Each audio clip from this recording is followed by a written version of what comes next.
Vamos a la palabra. Vamos a la palabra. Gloria al Señor. Hermano querido, a eso de las 5:30 de la mañana por ahí, el Señor colocó este título para esta palabra en mi corazón: indultados por gracia. Amén. Indultados por gracia. Y esa es la palabra que vamos a tener en el día de hoy: indultados por gracia. ¿Cuántos saben lo que es un indulto? ¿Saben lo que es un indulto? Amén. Un indulto es el perdón máximo. En el fondo es como liberar a una persona de la condenación o de la condena de una causa.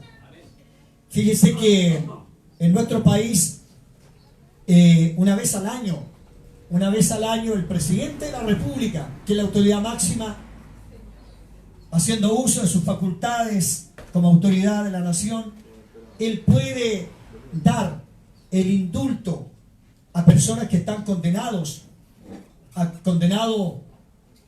por cosas terribles. Y esa autoridad y esa facultad la tiene el presidente de la República, junto con el Poder Judicial, de poder decretar un indulto a alguna persona. Hermanos, cuando lea esta palabra, usted se va a dar cuenta, hermano querido, el precio que tuvo el indulto nuestro. El precio que tuvo el indulto nuestro. Hermano, por eso cuando yo le digo a usted, cuando venga a la iglesia, cuando venga a la casa del Señor, acuérdese de esto, de que hemos sido indultados por gracia, porque estábamos condenados. Pero el indulto nuestro tuvo un precio, y un precio demasiado elevado. Demasiado elevado. Vamos a la palabra. Acompáñenme por favor en el libro de Isaías, en el capítulo 53. Libro del profeta Isaías, capítulo 53. Vamos a tomar del versículo 3 al 5. Amén. Isaías, capítulo 53, versículos 3 al 5. Ahí vamos a tomar la palabra, hermano. Póngase en pie. Leemos la palabra en el nombre del Señor. Amén. Leo la palabra en el nombre del Señor. Amén. Dice así: despreciado y desechado entre los hombres, varón de dolores, experimentado en quebranto, y como que escondimos de él el rostro, fue menospreciado y no lo estimamos. Ciertamente llevó él nuestras enfermedades y sufrió nuestros dolores, y nosotros le tuvimos por azotado, por herido de Dios y abatido. Pero esta parte es tremenda, hermano, esta parte es tremenda. Mas el herido fue por nuestras rebeliones, molido por nuestros pecados. El castigo de nuestra paz fue sobre él, y por su llaga fuimos nosotros curados. Amén. Tome asiento, Dios le bendiga. Hermano amado, por eso, ponga atención, por eso le hice una consulta delante. Ya, y la consulta que hice fue esta: ¿quién ha venido hoy a la iglesia a entretenerse? Sabe, a mí me apena mucho que muchas veces haya que hacer cosas que están incluso hasta fuera de la palabra para que la gente pueda asistir a una iglesia.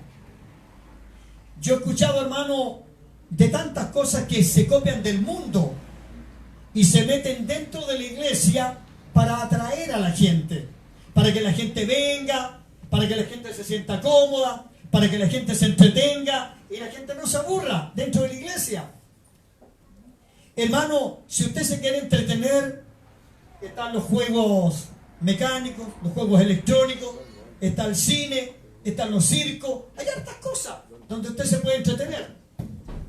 Pero la iglesia no es para entretenerse. La iglesia es para venir a lo que le dije delante, a escapar del infierno. Amén. Para escapar del infierno. Yo sé, hermano, yo sé que hay gente que le gustaría escuchar lo que quiere escuchar. Porque es así hoy día. La gente quiere escuchar lo que le gusta escuchar. Que solamente le digan que Dios es bueno, que Dios le bendice, que Dios le prospera, que Dios le tiene un premio, que Dios le tiene un regalo. Pero hermano querido, ¿sabe lo que ha provocado también eso? Ha provocado una iglesia light, ha provocado una iglesia sin compromiso, ha provocado una iglesia por conveniencia, ha provocado una iglesia que si quiero voy, si no, no voy. No, eso ha provocado. Hermano, pero cuando nos metemos en esta palabra, yo quiero que ponga atención, por favor, ponga atención. Cuando nos metemos en esta palabra, ¿sabe lo que vamos a entender? De que si usted tiene el privilegio de estar aquí en este minuto, es por un sacrificio.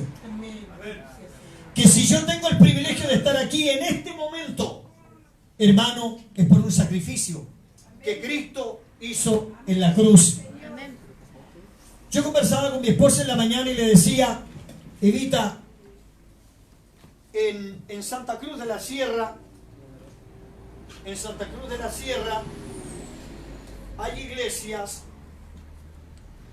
hermano, en Bolivia, en Santa Cruz de la Sierra, hay iglesias, ponga atención, cuyos cultos comienzan a las 5 de la mañana. ¿Sabía eso usted? Reuniones que comienzan a las 5 de la mañana. Aquí en Chile hay gente que se está acostando a las 5 de la mañana. Vienen llegando del carrete, pasan la noche entera en jarana, a las 5 de la mañana se están acostando. En Bolivia a las 5 de la mañana están comenzando los cultos, hermano. Los cultos.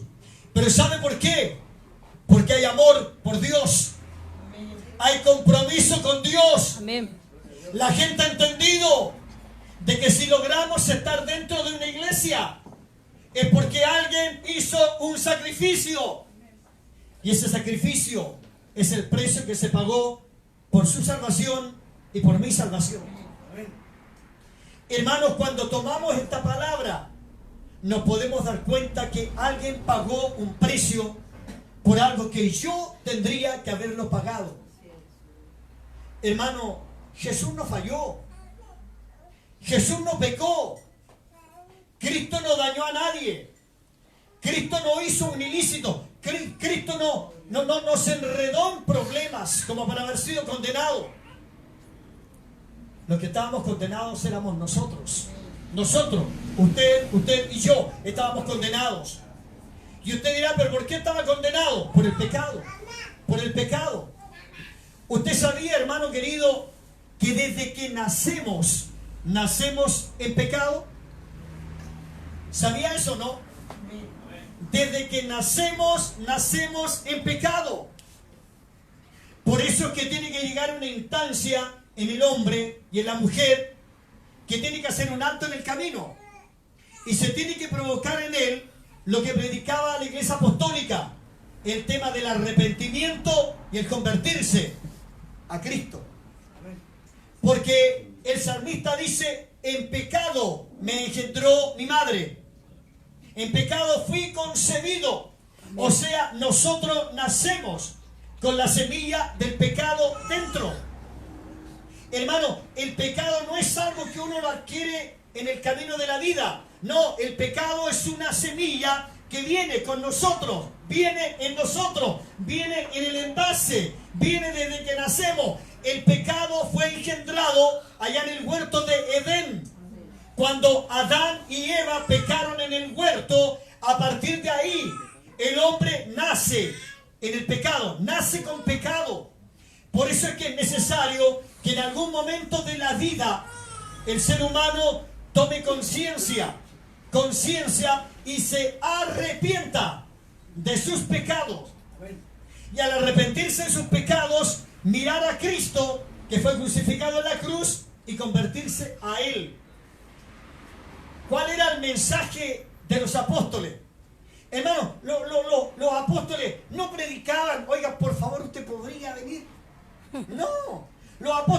decían, oiga, si usted tiene tiempo, si le sobra tiempo, si no tiene otra cosa que hacer, podría venir a Cristo. No, hermano, imagínese el mensaje de Juan el Bautista. Imagínese el mensaje de Juan el Bautista, hermano. Generación de víboras. Hermano, yo seguro aparece un predicador así hoy día aquí, lo sacamos de la iglesia, lo sacamos de la iglesia. Pero la palabra de Juan el Bautista era esa, generación de víboras. Fuerte, ¿no es cierto? Terriblemente fuerte. Pero si no hubiese sido de esa forma, ¿cómo se hubiese provocado la transición, hermano, de la ley a la gracia? Dígame usted, si no hubiese sido de esa forma, ¿cómo se provoca entonces la transición de la ley a la gracia? Porque cuando aparece Juan el Bautista, comienza la dispensación de la gracia, hermano, y termina la dispensación de la ley. ¿Qué es lo que era la ley? Ojo por ojo, diente por diente. Eso era la ley. Hermano, la ley, el que pecaba estaba condenado y tenía que ser muerto. ¿Alguien se acuerda la historia de la mujer que fue encontrada en adulterio? ¿Se acuerdan o no? Amén. Hermano, ahí está claro el tema. Está claro el tema. La ley y la gracia. La ley y la gracia. Los fariseos, ¿por qué se regían? Por la ley. Ellos se regían por la ley. Entonces, por eso que tomaron a la mujer y dijeron, tiene que ser apedreada y tiene que ser muerta, porque la ley de Moisés dice eso. Amén. Pero se estaba provocando una transición, se estaba provocando un cambio. ¿Se acuerda usted cuando en nuestro país tuvimos que pasar de un cambio de un gobierno militar a un gobierno democrático? ¿Usted cree que se hizo así? ¿Se activó un clic y fue cambiado todo? No, hermano. Todo cambio tiene un proceso. Todo cambio tiene un proceso. Y este proceso de la transición de la ley a la gracia también tiene un proceso. Pero tiene un precio. Tiene un tremendo precio. Y entonces, cuando le dicen, tiene que ser apedreada la mujer porque pecó y la ley dice esto. Hermano, pero ya había aparecido la gracia. Había aparecido la gracia. ¿Quién es la gracia? Cristo. ¿Y Cristo qué dice? Le pregunta a la mujer, ¿dónde están los que te condenaban? Amén. Perdón, ¿dónde están los que te acusaban? Porque el Señor era claro en su concepto. ¿Dónde están los que te acusaban? Y ella dice, no están, Señor, cada uno se fue. ¿Y por qué se fueron? ¿Por qué se fueron? Porque la gracia tiene una característica. La gracia es usada por el Espíritu Santo. Y el Espíritu Santo, ¿qué es lo que hace? Redarguye. El Espíritu Santo penetra en el corazón de la gente. La ley no hace eso. La ley no hace eso. Pero el Espíritu Santo sí tiene la capacidad de penetrar en el corazón de una persona y redarguirle su pecado. Escuche bien, redarguirle su pecado. Aleluya. Le redarguye la conciencia. Amén, le redarguye la conciencia. Por eso, hermanos, que a veces estamos en la iglesia y mientras está la palabra hay gente que llora, gente que se derrama en llanto delante del Señor. Aleluya. Nadie le ha dado una cachetada. ¿Sabe por qué llora? Porque el Espíritu Santo lo está redarguyendo. Le está removiendo la conciencia, le está removiendo el corazón. Y esa persona dice, yo soy un pecador, pero aprovecha la instancia de la gracia. Gloria a Dios, aprovecha la instancia de la gracia. Entonces, ¿qué hace la gracia? Le dice, ni yo te condeno. Mire, escúcheme.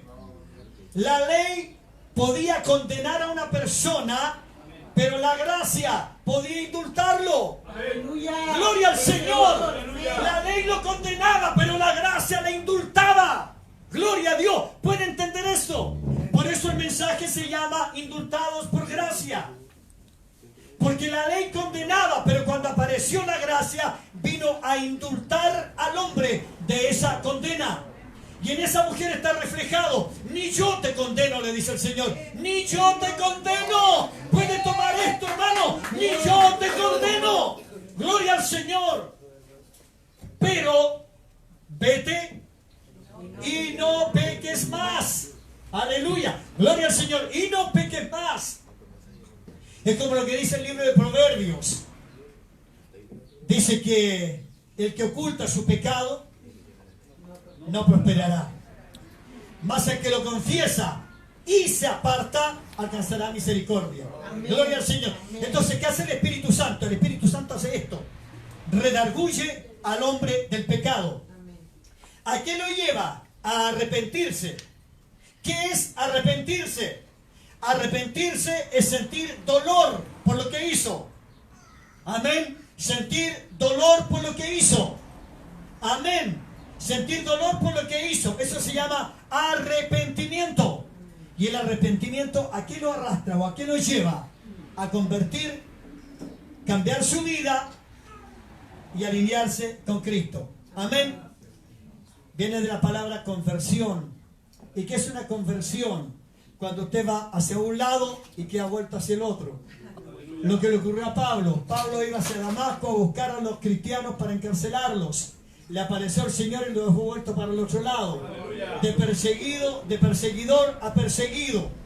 Gloria al Señor. Hermano, pero ¿dónde se provoca todo esto? Se provoca aquí, en esta palabra. Isaías capítulo 53. Hermano, despreciado y desechado entre los hombres. ¿De quién está hablando la palabra? De Cristo, hermano. De Cristo. ¿Cuántos años antes de que ocurriera? Por lo menos 750 años antes de que ocurriera. Isaías, el profeta mesiánico, está hablando del precio que traerá el redimir al pueblo de Dios. Despreciado, menospreciado entre los hombres. Eso es lo que pasó con Cristo, hermano. Eso es lo que ocurrió con el Señor. Eso es lo que ocurrió. ¿Cuánto sufrió el menosprecio? El Evangelio de Juan, capítulo 1, verso 11 dice: a los suyos vino. ¿Y qué pasó con los suyos? Eso significa menospreciar. ¿Sí o no? Eso significa menospreciar. Dice: a los suyos vino y los suyos no le recibieron. Hermano, esta triste realidad, ¿usted sabía que se vive hoy todavía? Cuando Dios está hablando,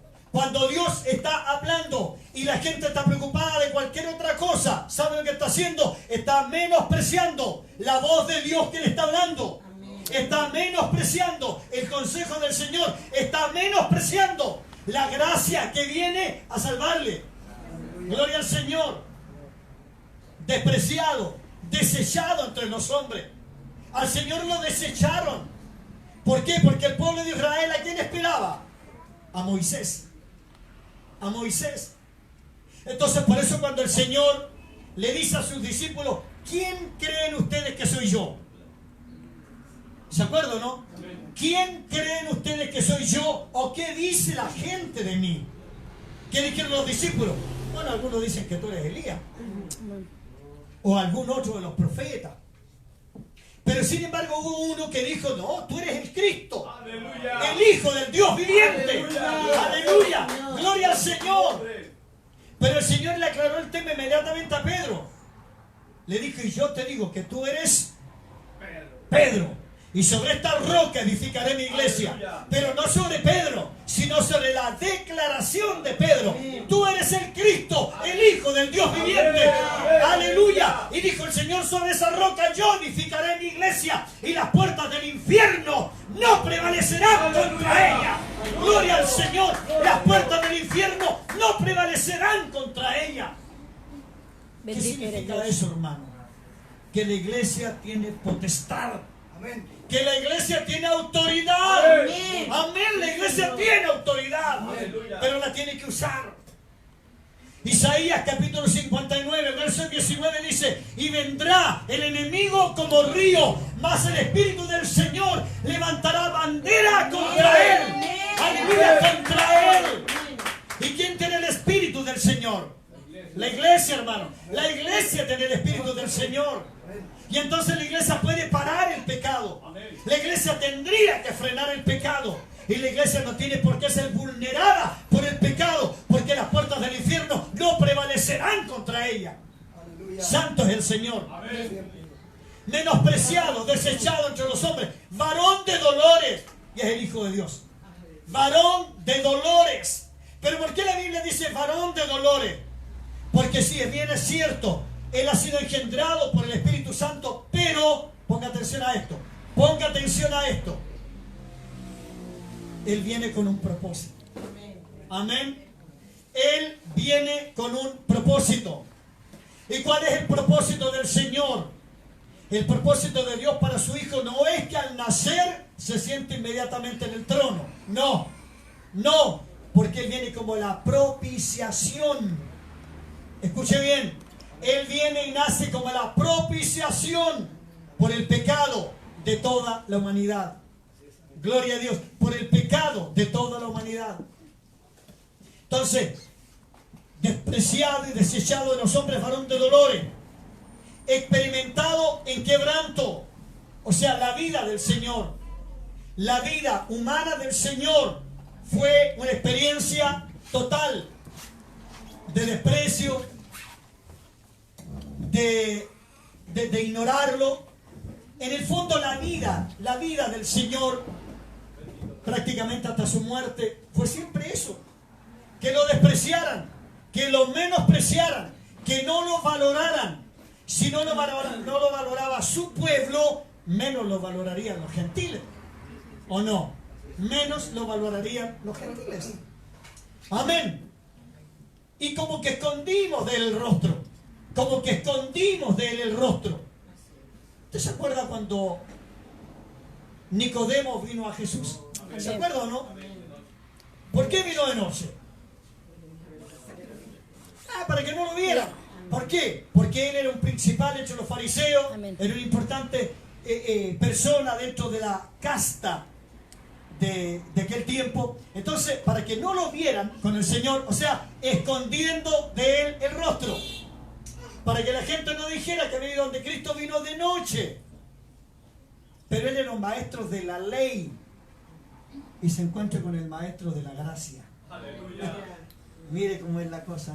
Un maestro de la ley se encuentra con el maestro de la gracia. Y la pregunta es una pregunta sarcástica. Es sarcástica la pregunta. ¿Qué debo hacer para entrar en el reino de los cielos? Esa es la pregunta. ¿Qué debo hacer para entrar en el reino de los cielos? Hermano, hoy día mismo, en estos tiempos, la gente tiene una ignorancia tremenda de cómo entrar al reino de los cielos. Usted sabía, hermano querido, que la única manera de poder entrar al reino de los cielos es a través de Cristo. Amén. Amén. Aleluya. Es a través de Cristo. Es que no hay otra alternativa. No la hay. La religión pone muchas alternativas, pero la palabra pone una sola. Juan 14:6. Jesús dijo: yo soy el camino. Amén. Y la verdad y la vida. Amén. Y nadie viene al Padre sino por mí. Aleluya. Santo el Señor. Amén. Amén. Juan 1:12. Evangelio de Juan 1:12. Mas a todos los que le recibieron, a los que creen en su nombre, le dio potestad. ¿De qué? De ser hechos. Amén. No de ser llamados, de ser hechos, constituidos, legalizados, hijos de Dios. Gloria al Señor. Legalizados como hijos de Dios. Santo. Entonces, cuando vamos al mensaje de la cruz, aquí yo encuentro una primera cosa tremenda para mi vida. Ahí en la muerte de Cristo en la cruz yo recibo una paternidad. Una paternidad. Pero no una paternidad pastoral. No una paternidad del apóstol ni del obispo. No, una paternidad de Dios sobre mi vida. De Dios sobre mi vida. Amén. Porque todos los que creen en Cristo, los que le reciben en su corazón, Dios les da la potestad de ser llamados, de ser hechos hijos suyos. Amén. ¿Cuántos hijos de Dios hay aquí? Amén. Por Cristo. Ah, santo. Amén. Gloria al Señor. Entonces, ahí tenemos una primera tremenda cosa que ocurre en la cruz de Cristo. Recibimos paternidad de parte de Él. Bendito el Señor. Luego dice la palabra: ciertamente llevó Él nuestras enfermedades. Qué tremendo, ¿eh? Llevó Él, o sea, el Señor cargó sobre su vida. Algunos dicen sobre su alma. No, hermano, ponga atención a esto. Todo lo que el Señor cargó, lo cargó en su cuerpo. Amén. En su cuerpo, en su humanidad. En su humanidad. Él cargó en su cuerpo nuestras enfermedades. Pero cuando yo hablo de enfermedades, enfermedades. ¿De qué enfermedad estoy hablando? No estoy hablando del dolor de los huesos, del dolor de cabeza, de la diabetes. No, hermano querido, vamos mucho más allá. Mucho más allá. Hay una enfermedad grave, terriblemente grave. Y es la enfermedad del corazón, hermano. La enfermedad del corazón.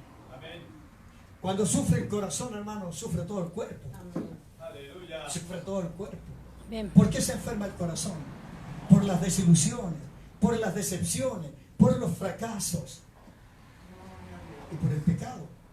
Y por el pecado. Mire, un pastor me sembró esta palabra una vez. Me dijo: Lucho, lo único que puede frenar tu bendición y cortar el fluir de Dios en tu vida es el pecado. No hay nada más que pueda hacerlo. Nada más. Solo el pecado te puede cortar el fluir de Dios en tu vida. Solo el pecado te puede cortar la bendición de Dios.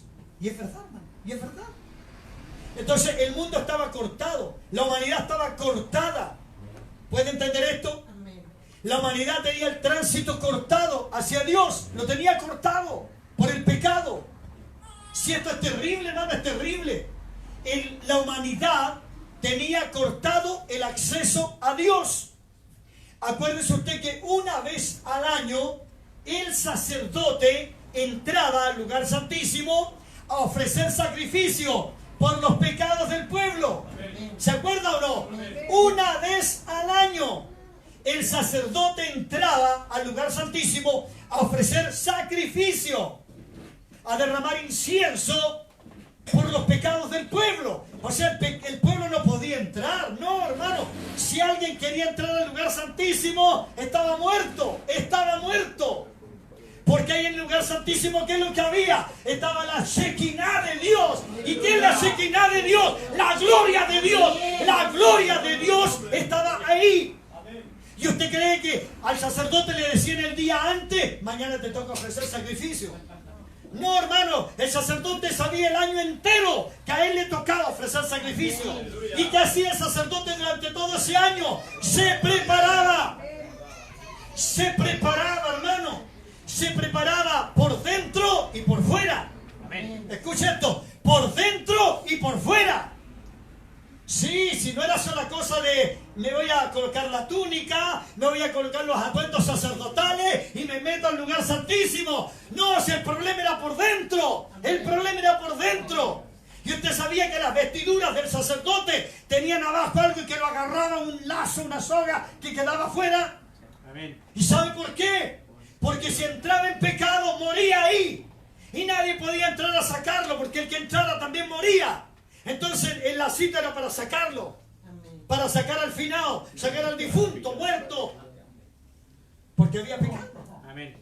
Hermanos, si el tema no es tan simple, el tema no es tan fácil. Entonces la humanidad no tenía acceso a Dios. No tenía acceso a Dios. Ya los grandes sacerdotes ya no estaban. No estaba Moisés ni estaba Aarón, que eran los sacerdotes que hablaban con Dios, que conversaban cara a cara con Dios. Estos sacerdotes del tiempo ya profético, ellos actuaban por lo que el profeta les decía. Y el profeta les decía lo que Dios le había dicho. ¿Se da cuenta o no? Por eso, el domingo pasado, cuando el devocional nos aclaró que el día que Cristo murió, se rompió el velo que dividía en el templo el lugar santo del lugar santísimo, es que por Cristo nosotros tenemos entrada directa al Dios, entrada directa a Dios a través de Cristo. Amén. Pero ¿cuánto costó ese sacrificio? ¿Cuál fue el precio para eso, hermano? Escuche cuál fue el precio. Herido por nuestras rebeliones. El sacerdote entraba una vez al año al lugar santísimo a ofrecer sacrificio por los pecados del pueblo. Cristo fue a la cruz. Escuche, fue a la cruz una sola vez y para siempre. Una sola vez y para siempre. Para ofrecerse en sacrificio. por los pecados de toda la humanidad, de toda la humanidad, de toda la humanidad. Y cuando hablo de toda la humanidad, estoy hablando de los 5 continentes, toda raza, lengua, nación y pueblo. A través de Cristo, Arracanda Rizo tiene acceso a la salvación de su alma. Aleluya, Señor. Santo es Dios. Aleluya. Santo es Dios. Bendito eres Dios. Sacrificio perfecto. Aleluya. Sacrificio perfecto. Es el único sacrificio perfecto que ha habido en la humanidad. El único. Y por ese sacrificio perfecto, por el que fue herido por nuestras rebeliones. ¿Qué es una rebelión? Rebelión es cuando alguien se revela a algo. La rebelión se provocó en el huerto de Edén. Pero antes del huerto del Edén se provocó otra rebelión que ya venía precediendo a la del huerto de Edén. Y esa rebelión se provocó ahí arriba. Cuando el jefe de los coros angelicales, el ángel precioso, el ángel de luz, se rebeló contra Dios y quiso ser más que Dios. Y entonces Dios lo derribó. Isaías lo dice: como caíste del cielo, lucero de la mañana. Y al caer acá le desordenó el orden a Dios. Aleluya. Se da cuenta que la rebelión no fue primero en el huerto, sino ahí arriba. Y el que cayó de allá arriba vino a engendrar el pecado acá abajo. Y por ese pecado todos estábamos condenados. Todos estábamos condenados. El hombre puede acusar, pero no condenar. Por eso Cristo le dijo a la mujer: ¿y dónde están los que te acusaban? Y luego le dice: ni yo te condeno. Ni yo te condeno. Gloria a Dios. Herido fue por nuestras rebeliones.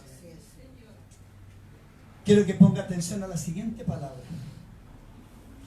¿Cuántos alguna vez vieron la película La Pasión? Amén. ¿Y qué le pasó cuando la vio? Se quebrantó su corazón. Bueno, esperemos que llegue Semana Santa nueva para que la vuelva a ver y se le quebrante el corazón de nuevo. Porque lamentablemente, hermano, cuando la gente ve la película de La Pasión, ahí como que entiende el costo del sacrificio. ¿Y por qué tener que esperar una vez al año que el sacerdote entre de nuevo al templo? Si yo puedo entrar todos los días. Amén. Si yo puedo entrar todos los días. Si yo puedo entrar todos los días. Amén. Bendito eres Dios. Hermano, usted sabe lo que provoca en el hombre el pecado. El pecado, en vez de acercar al hombre a Dios, lo aleja. Y no es que Dios aleje del hombre. Uno se aleja. ¿Y por qué se aleja? La conciencia. La conciencia. La conciencia. Y ahí ataca el enemigo, en la conciencia, en la mente. Y ahí le da, y ahí le da. Eres un pecador, eres pecador, eres pecador, eres pecador, eres pecador. Pero si tuviéramos claro, hermano, este sacrificio de Cristo, ¿sabe lo que le diría a usted y le diría yo al enemigo cuando me diga eres pecador? Le diría: yo fui pecador. Amén. Yo fui pecador. Pero la gracia me salvó. Aleluya. La gracia me salvó. Señor. La gracia me salvó. Y como dije un día, hermano, una cosa es caer en pecado, pero otra cosa es vivir en pecado. Que es muy distinto. Una cosa es caer en pecado, pero otra cosa es permanecer en pecado. Esa es otra cosa. Y cuando una persona permanece en pecado, esa persona tiene cortado completamente el nexo con Dios. Completamente el nexo con Dios. Podrá ser de su vida un profesionalismo, pero nunca habrá gracia y unción en lo que haga, porque vive en pecado. Gloria al Señor. Mas el herido fue por nuestras rebeliones. Molido, molido, hermano. ¿Por qué le recordé la película de La Pasión? Yo la vi un poquito, hermano. No lo veo más. Yo no sé si le ponen o le sacan, no tengo idea. Pero veía ese cuerpo hecho pedazos. Veía ese cuerpo cuando el látigo salía y salía con pedazos de piel. Pues yo creo que eso ocurrió. Yo creo que eso ocurrió. Porque el látigo no era una simple correa. Tenía incrustaciones de acero. De acero.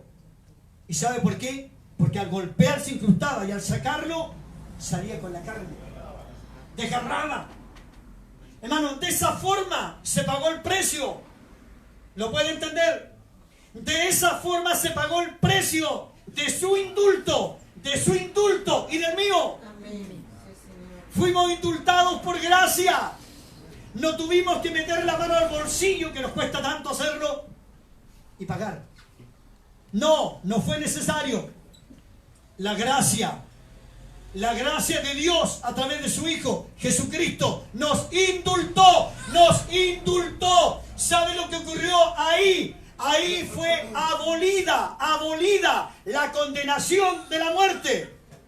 Porque la Biblia dice que la paga del pecado, ¿qué es? No escuchó la pregunta, parece. La paga del pecado es Muerte. Pero la dádiva de Dios en Cristo Jesús, ¿qué es? Vida eterna. Salvación y vida eterna. Santo, salvación y vida eterna. Gloria a Dios.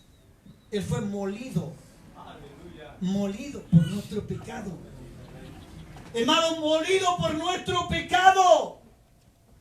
Veía un día una noticia de una persona que estuvo recluida como 4 o 5 años en forma injusta. En forma injusta. No fue él el que cometió la falta, fue otra persona. Pero a él lo condenaron injustamente. Hermano, qué triste debe ser acusado, condenado, vituperado, maldecido, abofeteado, avergonzado, ninguneado, sin causa. Amén. Póngase en ese escenario. Ser vituperado, abofeteado, escupido, avergonzado, escarnecido. Y usted no tiene la culpa. ¿Qué haría en ese minuto usted? Trataría de defenderse, ¿verdad? Buscaría un buen abogado. Y luego de encontrar un abogado, buscaría las penas del infierno para los que lo condenaron. ¡Qué tremendo, ah! Mas cuando Cristo está en la cruz, ¿sabe lo que hace? Él dice, perdónales, Padre, porque no saben lo que hacen. Amén. No saben lo que hacen. ¿Sabe quién puede expresar eso? Solo la gracia. Solo la gracia puede expresar eso. Amén. Padre, perdónalos, porque no saben lo que hacen. Él está muriendo, pero está muriendo de a poco. Está muriendo minuto a minuto. Él está muriendo, hermano, de una forma tan lenta y tan dolorosa. Pero no está muriendo porque Él falló. No está muriendo porque Él pecó. No está muriendo porque Él cometió un error. Está muriendo para que se salve usted y yo. Él está muriendo para que yo no sea condenado. Él está muriendo para que yo no tenga que llegar a eso. Bendito Qué tremendo, eres Dios. hermano. Qué tremendo. Este mensaje, hermano, el mensaje de la cruz, es un mensaje olvidado. Es un mensaje olvidado. Porque dije delante, la iglesia quiere escuchar lo que quiere escuchar. Pero Dios tiene que hablar lo que Él quiere decir. El que vive en pecado está condenado. Aun cuando Cristo haya muerto en la cruz, está condenado. ¿Fui claro en decirlo? Hermano, el que vive en pecado está condenado. Aun cuando Cristo haya muerto en la cruz, está condenado. ¿Sabe cuándo es indultado? Cuando se arrepiente. Y cuando viene a Cristo y le pide perdón y se entrega a Él y se convierte a Él, ahí es indultado. Es indultado. Y la condena ya no está sobre Él, porque alguien ya pagó el precio. Aleluya. Y usted dirá, pero yo no estaba todavía. Sí, sí estaba. Sí, sí estaba. Porque de antes de la fundación de los tiempos, usted era y yo era. Amén. Y estábamos en el corazón de Dios. Santo el Señor. O sea, el sacrificio de Cristo fue por usted y por mí. Aun cuando no haya nacido, ni haya estado en los proyectos de vida de mis padres, de mis abuelos, tatarabuelos, bisabuelos, lo que haya sido. Ya fuimos perdonados en la cruz. Santo el Señor. Hermano, morido por nuestros pecados, el castigo de nuestra paz. Lo que quiere expresar esta parte del versículo es que el castigo de mi libertad, amén, ¿me hago entender? El castigo de mi libertad, el castigo de mi tranquilidad, el precio de mi tranquilidad, el precio de mi libertad, lo pagó Él en la cruz. Lo pagó Él en la cruz. Amén. Dice que el castigo de nuestra paz fue sobre Él. Y por su llaga. Por su llaga. Hermano, ¿qué ocurrió por su llaga? Fuimos nosotros curados. Amén, curados. ¿Qué significa eso? No significa ebrios. No. Significa sanados. Sanados. ¿Escuchó bien? Fuimos sanados. Mire, el pecado deja huellas. El pecado deja huellas. Yo conocí a un caballero que prácticamente durante toda su juventud y parte de su vida fue drogadicto. Fue drogadicto. Ahora saque cuenta usted cómo estaban las neuronas de esa persona. Cómo estaba la vida de esa persona. Los médicos lo mandaron a Puerto Montt y le dijeron: vete a Puerto Montt y mejor muérete allá y se te puede alargar tu tranquilidad porque los aires del sur te van a hacer bien. Pero tú ya tienes tus pulmones hechos pedazos. Tienes tus neuronas prácticamente acabadas. O sea, a ti ya no te queda vida. Vete a Puerto Montt. Y en Puerto Montt conoció a Cristo. En Puerto Montt conoció a Cristo. Hermano, se arrepintió, se convirtió, comenzó a servir al Señor. A la vuelta de 3 años volvió a Santiago. Vino al médico y el médico le dice: ¿qué te pasó? Tus pulmones están nuevos. Tus pulmones están nuevos. Hermano, porque Cristo sana por su llaga. Por su llaga fuimos curados.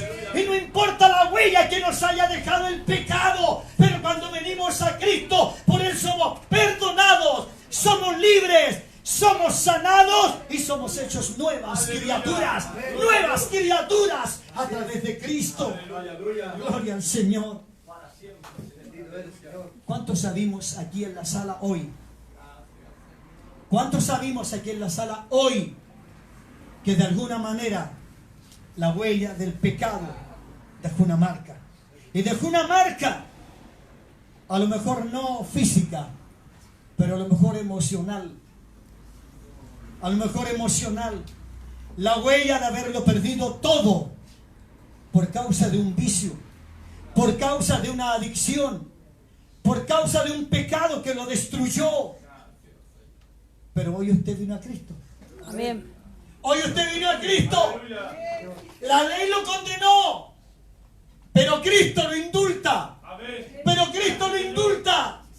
Y el Señor dice: y el que a mí viene, yo no lo echo fuera. Amén. El que a mí viene, yo no lo echo fuera.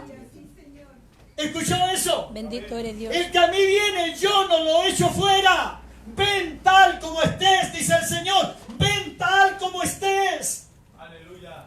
Porque la invitación más trascendental de Cristo, la invitación más grande de Cristo es esta: venid a mí, todos los que estén cargados, cansados, atribulados, enfermos, esclavos, vengan a mí, dice el Señor, y yo les haré